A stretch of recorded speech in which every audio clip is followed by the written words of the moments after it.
Viewers, it is my pleasure to welcome back Sri Sanjay Kumar Srivastava back to our hangout. Sanjay Kumar Srivastava ji, namaskar and welcome to PGurus channel. Namaskar and vanakkam.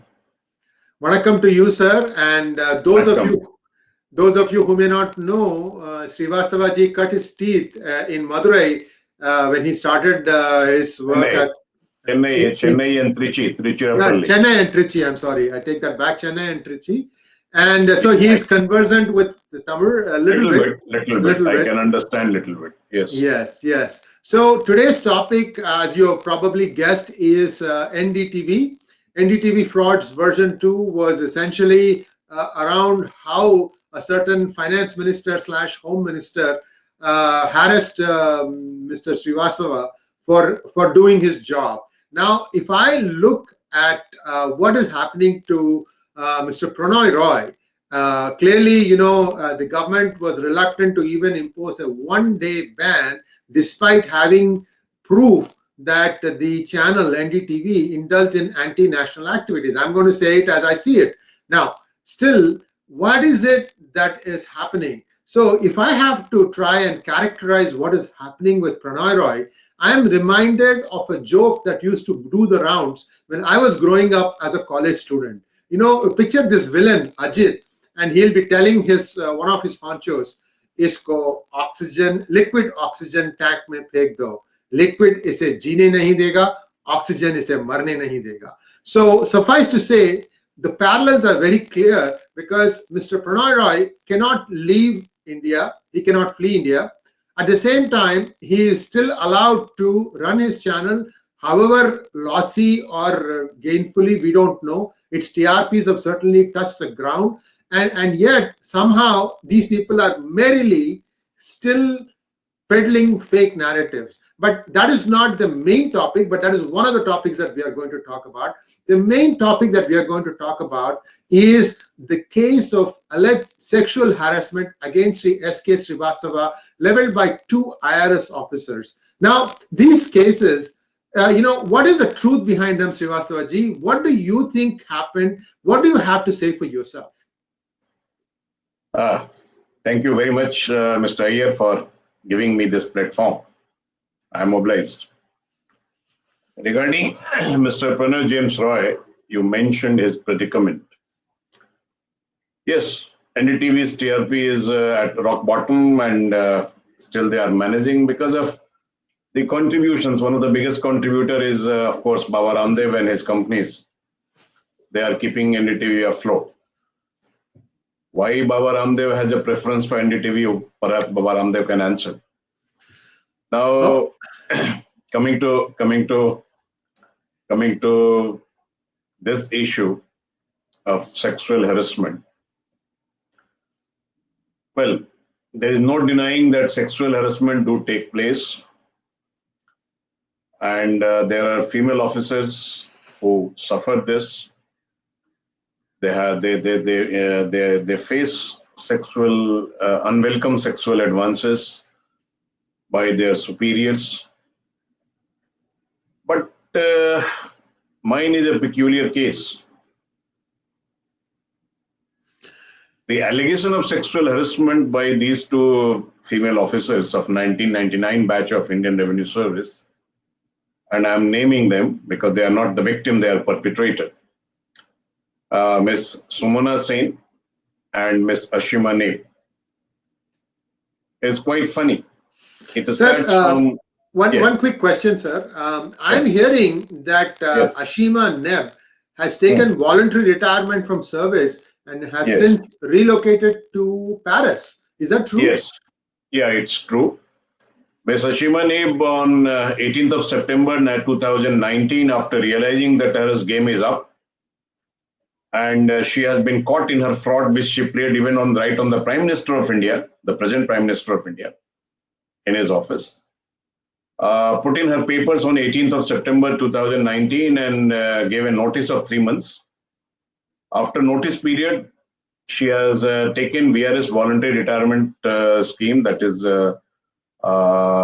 with effect from 19th of December 2019.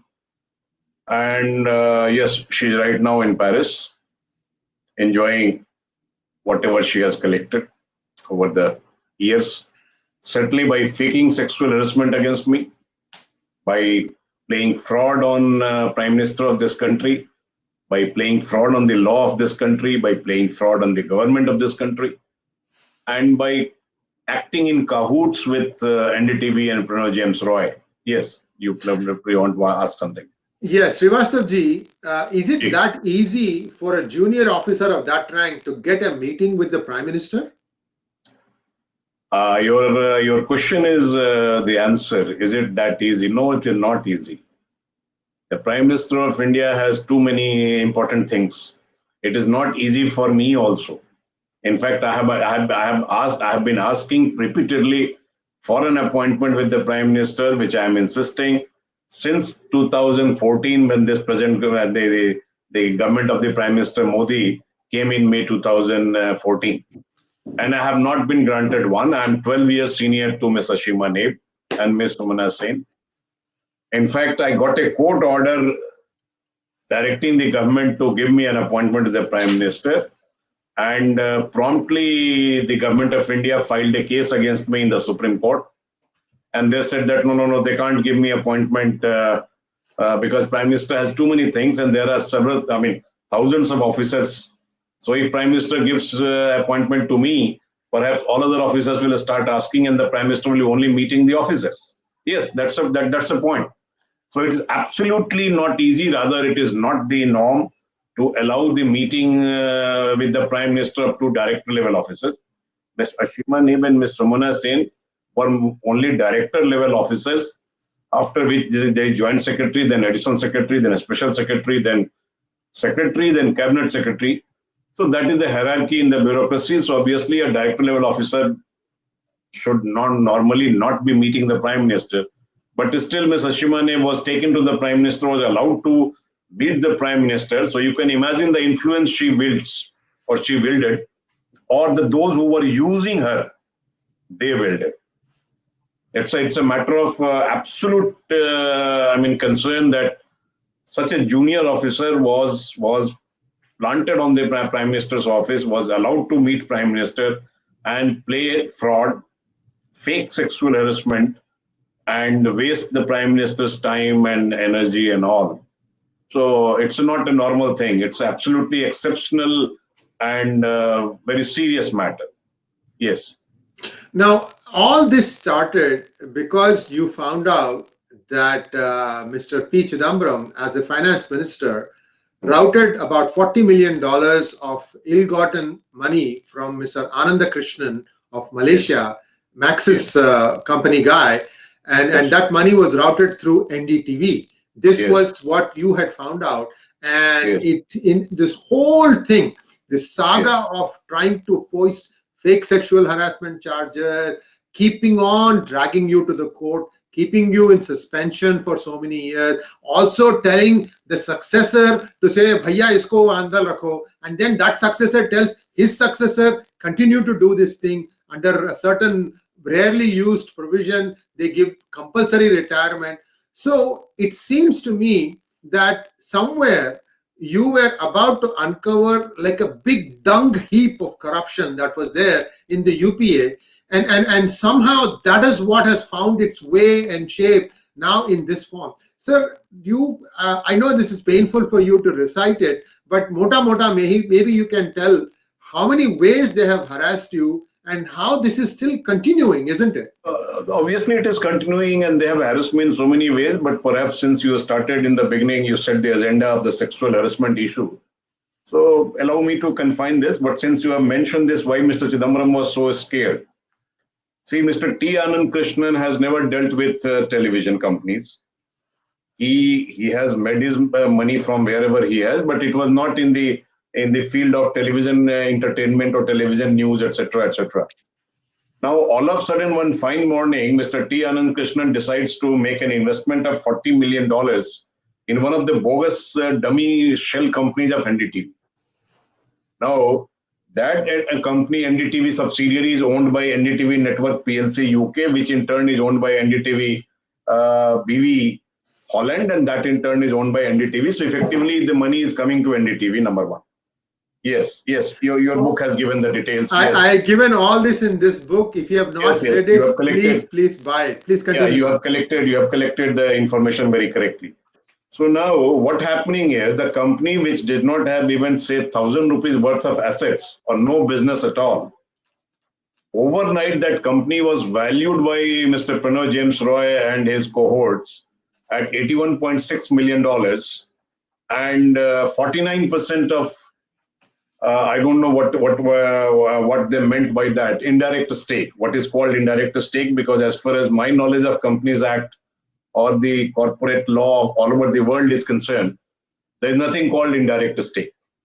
But anyway, perhaps NDTV invented this, or they had their own law.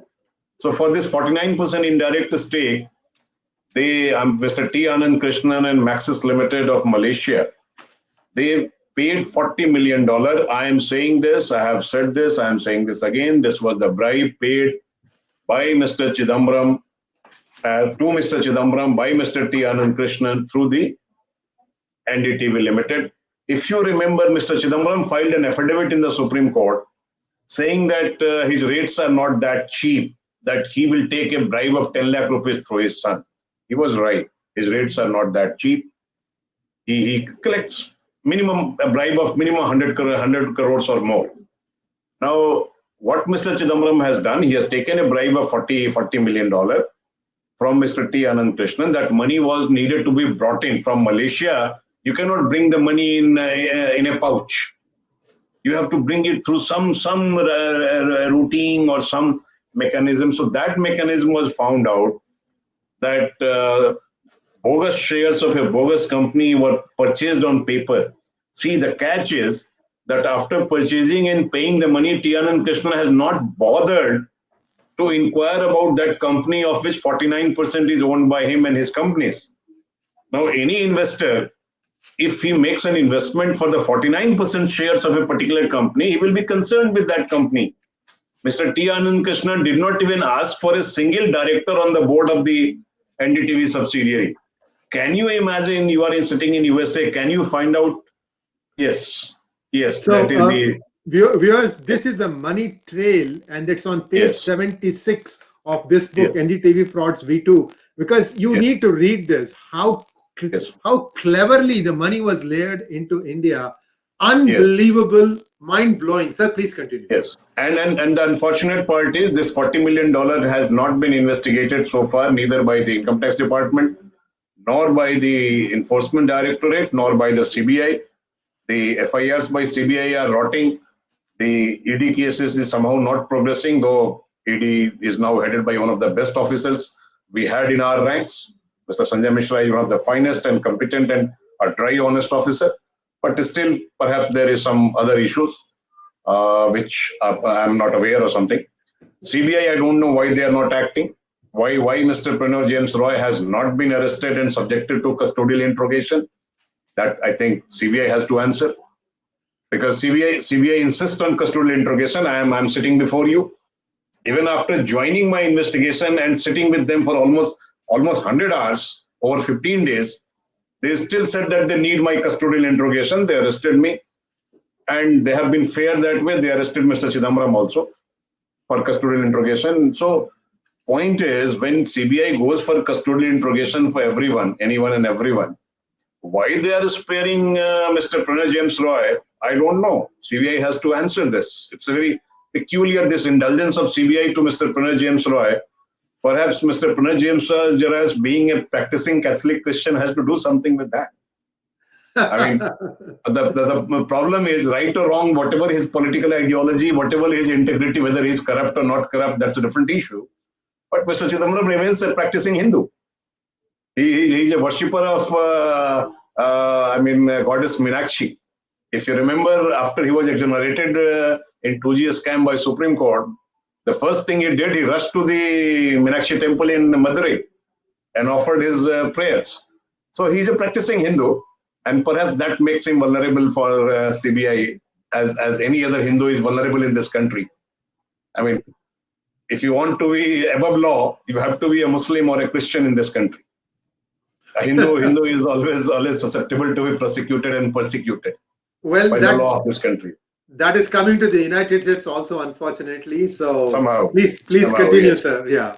Yes. So now coming to this, I mean, of course, NDTV is a big fraud, big fraud. In fact, your title is slightly generous, slightly indulgence. It's not NDTV fraud, it is NDTV super fraud. Anyway.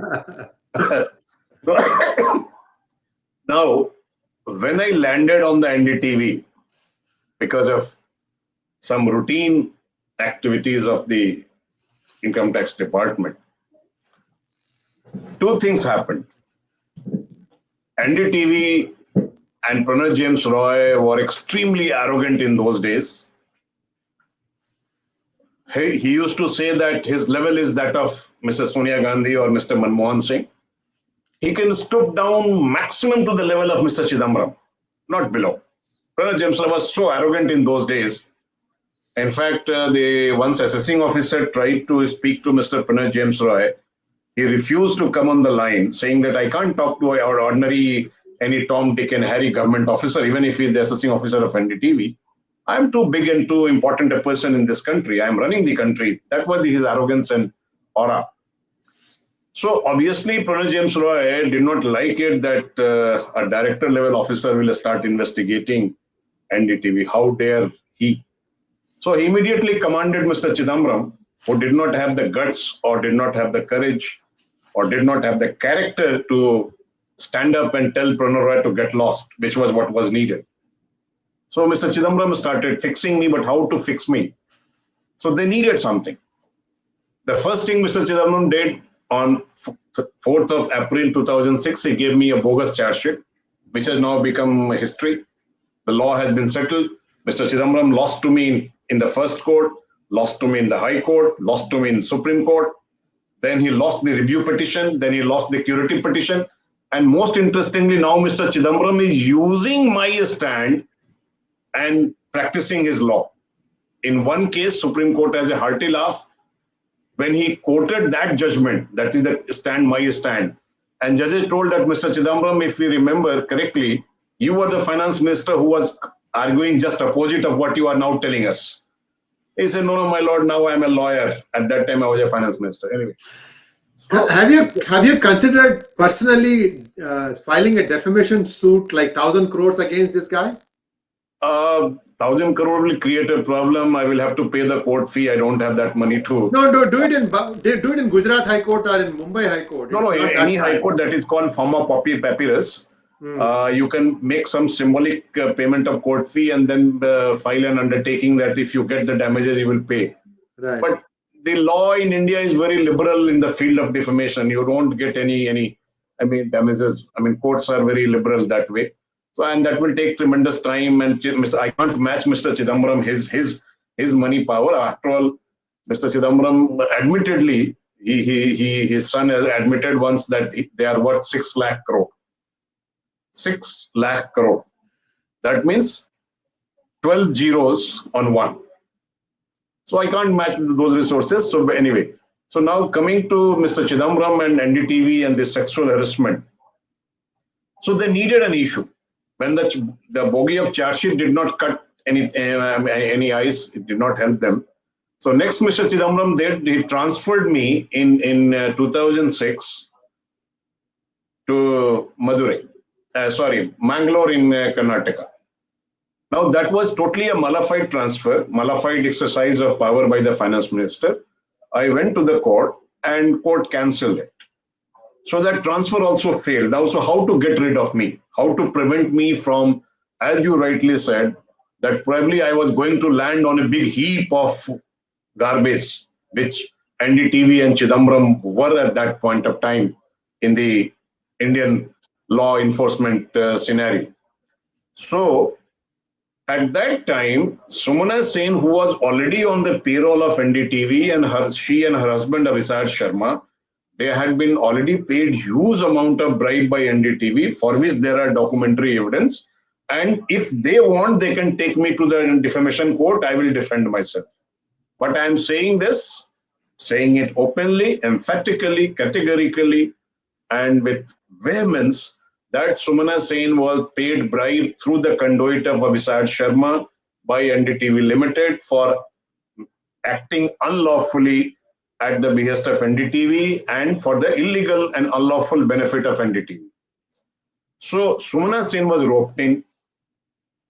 Sumana Sen in turn roped in her batchmate, business partner, friend, whatever you this thing, Ms. Ashima Naik. And this whole bogey of sexual harassment was set up by them.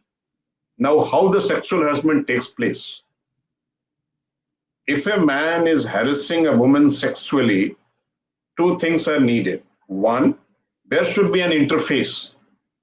You cannot harass a woman sexually by sitting in your room while the woman does not know. So somehow woman has to know about your intentions. That is only possible when there is an interface between the male and the female. That is one. Two, every harassment is not sexual. There can be asexual harassment. Assuming I slap my wife, that is not sexual harassment. And sexual harassment is gender neutral, so converse can also be true. If my wife slaps me, that will not be sexual harassment. So sexual harassment will be only when there is a sexual intent. Now, in nature, the sexual emotions are very peculiar. They are unique and they work in isolation. When the sexual urge is there, other emotions do not come in. If you see in nature, especially if you see a king cobra, which is cannibal, which eats snakes for the food, it's much bigger. It can very easily eat and swallow the female king cobra, but it doesn't. It keeps pursuing her till she agrees, she relents. So at that time, he's only having a sexual urge, he doesn't have any other urge. Ditto with the lions were pursuing the lioness. A lion is almost double the size of the lioness. If he just pounces upon her, she will get crushed. But then, so these two things are important, that when a female is accusing a male of sexually harassing her, she has to show that there is an interface this way or that way. And then she has to show that the particular act amounts to having some sexual intent, some sexual urge. As far as these two women are concerned, I am concerned, I don't want to say anything further. So what they did, an elaborate plan was conceived by Mr. Chidambaram, NDTV, and the one of the pimps of Mr. Chidambaram, who used to arrange women for him, the Pradyot Kumar Mishra in 1970 batch IRS officer, who was brought in from Odisha to Delhi as soon as Mr. Chidambaram became finance minister in 2004. He was chased away by the then chairman CBDTs. The two chairmen of the CBDT personally ensured that he remains away from Delhi. Mr. PK Sharma, who is dead now, sent him to Shimla, and Mr. PL Singh, who succeeded Mr. PK Sharma, sent him to Odisha, Bhubaneswar, because he was from Odisha. Nothing against Odisha. Now, as soon as P. Chidambaram becomes the finance minister in 2004, he brought him back to Delhi because he was his pimp. He used to arrange women for him. So, all they ganged up, they conspired. These two women, on the 2nd of June 2006, these two women were taken to Central Vigilance Commission, where Ms. Ranjana Kumar was the Vigilance Commissioner in charge of Ministry of Finance. Ms. Ranjana Kumar was originally from Canara Bank. Later on, she was taken by Mr. Chidambaram to Indian Bank to hush up the Indian Bank scam of almost 5,000 crores, which Mr. Chidambaram had defrauded Indian Bank. That is perhaps the first major bank scam by Mr. Chidambaram. After that, he has been defrauding most of the banks. But that was the first he did, and he wanted to hush it up. So Ranjana Kumar did the hatchet job. And as a reward, Mr. Chidambaram got her appointed as a Vigilance Commissioner. So there they immediately entertained, which is very serious matter, because they went there in a group of about 12 persons.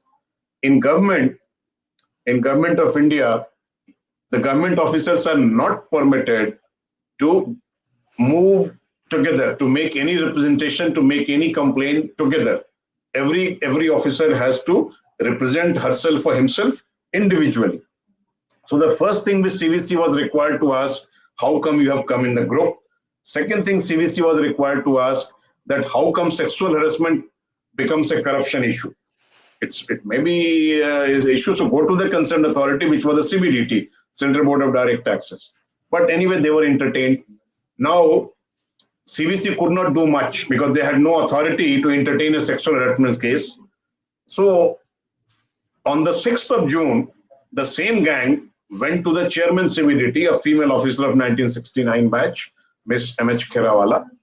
Miss M.H. Kherawala involved the member administration CBDT, Miss Baljit Matiani, another 69 batch officer. Unfortunately, both of them are dead. Now, Miss Baljit Matiani, a straightforward officer, very honest, very upright, she asked them point blank that, have you made a police complaint? They said no. She said, go and first make a police complaint, because they were saying that I am sexually assaulting, molesting, harassing, raping, this, that, everything. How, when, where, no details. Anyway, the fraud which is evident from here by these two women is that they did not tell the CBDT that they have already been to CVC 4 days earlier on 2nd of June. They concealed this. That itself gives their criminality and their conspiratorial attitude away. So, since Ms. Matiani said that you first file a complaint with the police, then we will deal what is to be done. Now, the filing a complaint with the police, was the problem was that in such cases, police would have immediately taken them to a government hospital for a medical examination. And since they were making all types of allegations, including rapes, so medical test for rape was to be conducted, which would have included the finger test. I think you will understand what finger test is. Any doctor will tell you. I avoid me the embarrassment of explaining this. So they ran away. They didn't want to subject themselves to medical examination. Now, on 14th of June 2006, there was some meeting in Central Vigilance Commission, which was attended by the then Revenue Secretary, Mr. Chandrasekhar, Mr. C. Chandrasekhar, who later on became the Cabinet Secretary, and the Chairman CBDT and Member Administration CBDT. And there, Ranjana Kumar, acting at the behest of Mr. Chidambaram, asked these two female officers of Indian Revenue Service, Ms. M.H. Kherawala and Ms. Baljit Matiani, that why they are not acting against me, S K Srivastava. So then Baljit Matiani asked that why should they act against me? Then said that since I am raping these two women, that's why CBDT should act me. So they said that, how do you know about this? They said, no. They came to us on 2nd of June. So both these chairman CBDT and member CBDT were shocked. They got the shock of their life that their subordinates, without their knowledge, much less their permission, have been visiting CVC, making false complaints, and when they meet them next after 4 days, they did not even tell them. So they said that, look, the conduct of these two women is highly suspicious. We will not do anything unless we verify and find out if there is any wrongdoing by me. That inquiry was taken informally. Ms. Baljit Matiani called these two women, made inquiries, and found that both were lying. She also found out that both were acting at the behest of NDTV. They have very peculiar financial nexus with NDTV. She warned them, told them not to do such things in future. Ms. Sumana Sen and Ms. Ashima Neb apologized to Ms. Baljit Matiani, sought her forgiveness, and said that they will not do it. This happened on 4th of August 2006. But since they kept doing it informally, in September and then in October 2006, I formally complained to the government, based upon which formal show cause notices were issued to these two women, Sumana Sen and Ashima Neb, to explain their conduct, which they did not reply. The problem is everybody retires in government one day. Ms. Baljit Matiani retired on 31st of December. Ms. Kherawala took VRS on 12th of December 2006. And after that, these two women had a field day. So from being accused of faking sexual harassment, they got portrayed by Mr. Chidambaram and NDTV and their company as the victims. I am the victim. The first show cause notice in this controversy was issued not to me, but to these two women for faking sexual harassment. That is matter of record.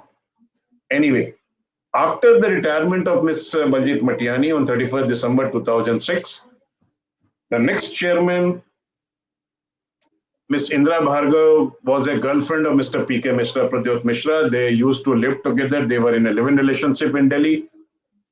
And of course, Mr. P.K. Mishra did not marry her because she was not a Brahmin, she was a Christian. So he did not marry, but they used to live together. They were in live-in relationship, living like man and wife. So Miss Indra Bhargav accepted all their, false allegations, and the proposal to take action against me was initiated. And Mr. Chidambaram suspended me on 30th of March 2007, the day UPSC was considering my promotion. Thereafter, I started fighting with them. Mr. Chidambaram, though having suspended me, did not give me the charge sheet which he was to give me within 90 days. I had to go to the court, fight in the court for getting a charge sheet to me. See here, I am fighting in the court that, all right, give me the charge sheet. So the charge sheet was given to me on 26 September 2007, and when the allegation of sexual harassment came out in black and white. So I moved court again that, all right, you are accusing me of sexually harassing these two women, but tell me how the sexual harassment has taken place. What do I explain? What do I defend? I kept fighting. So on 18th of December 2008, the court directed the government that give him the report based upon which you have accused him of sexually harassing these two women. And then comes the clincher. On 28th of January 2009, the finance minister and his officers, they filed an affidavit in the court that there is no allegation of sexual harassment against me. See the fraud. I was suspended on 30th March 2007. After 2 years, the government is saying there is no allegation of sexual harassment. There is no complaint of sexual harassment by these two women, Ashima Naib and Sumona Sem. They were named in that report and affidavit. And it was given by one of the senior most female IRS officer, who was the chief commissioner in Delhi at that time. And that report, the court was shocked. So to cover it up, when Mr. Chidambaram became Home Minister in 2008, he got punished as a Home Minister. Mr. Chidambaram is one person who has, like the patients of thalassemia, you need constant infusion of blood. Mr. Chidambaram is such a person who needs constant infusion of bribes. So he can't, and he only knows how to make money in the Ministry of Finance. So he was a very sad person in Home Ministry. It was a punishment for him. But anyway, he became Home Minister after Mumbai terrorist attack. So what happened that he got the Delhi police under him. So promptly he got 2 FIRs registered against me. Since Delhi police has to obey him because they were under him and they had no case against me. So they registered an FIR against 509.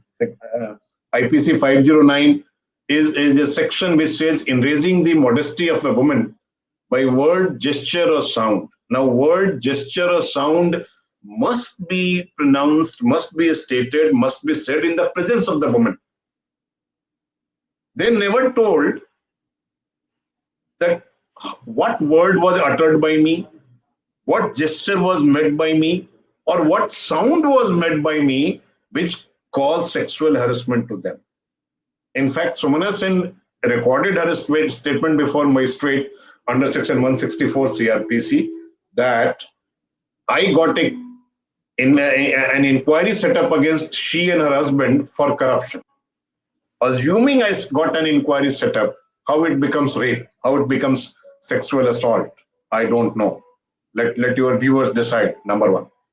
Ashima Naib further improved the case. She said that I met her mother and told that she should marry her daughter, Miss Ashima Naib, to a suitable person, some other person, not me. So sexual harassment and rape and sexual assault has taken place. So this was how the magistrate must have laughed anyway. So, and in July 2010, for the first time, Miss Ashima Naib filed a complaint of sexual harassment to cover up her trail. For 3 years, these two women, these thugs, were abusing me of having sexually assaulted them, having raped them, having molested them, having sexually harassed them, and they were not even giving one complaint. Now, Miss Ashima Neb, everywhere she says, after making all type of allegations against me, the last para she will write that it should not be told to me that she has made the complaints. Now, see the deceitful conduct, see the dishonesty, see the fraud. You are accusing me of everything. You want me to be hanged for that, but you do not want me to be told that you are the complainant. Whom do I cross-examine then? I'm entitled to cross-examine you because you are making allegation and demolish your case in the cross-examination. So that's why they were avoiding. Miss Ashima Nape refused to be cross-examined before the complaint committee also. She refused to be cross-examined before any court. Forget that. I'm telling you one incident. On 12th of May 2018, the Supreme Court of India, in some other matter,